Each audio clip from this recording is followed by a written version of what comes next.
Hi, this is Joe Dev from Ecom. Today, I wanted to talk to you about some incredibly important information revealed by Shopify. Since the beginning of Shopify and throughout the different groups and communities, many people have chosen Shopify because it is truly excellent and ideal for creating an e-commerce store. But there was something crucial missing for them. Do you see what I'm talking about? Ask yourself the question. What is the biggest problem with Shopify compared to a solution like WooCommerce or PrestaShop? Apart from the pricing system, of course, do you have the answer?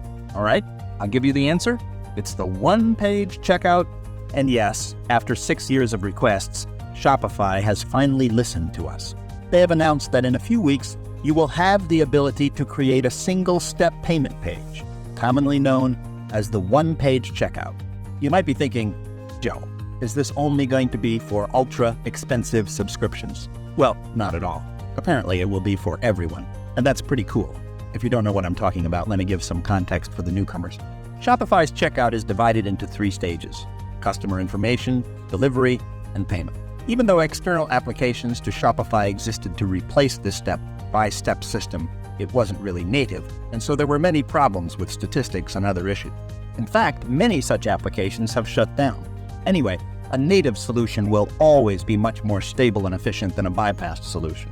Now, it's true that in terms of conversion, despite many tests, it's not clearly proven that 3 steps convert less than a single long step.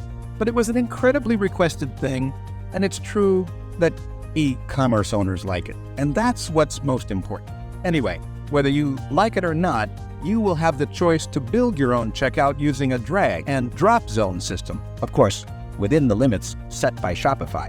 If you like this information, don't hesitate to give a thumbs up and subscribe to the channel. See you next time.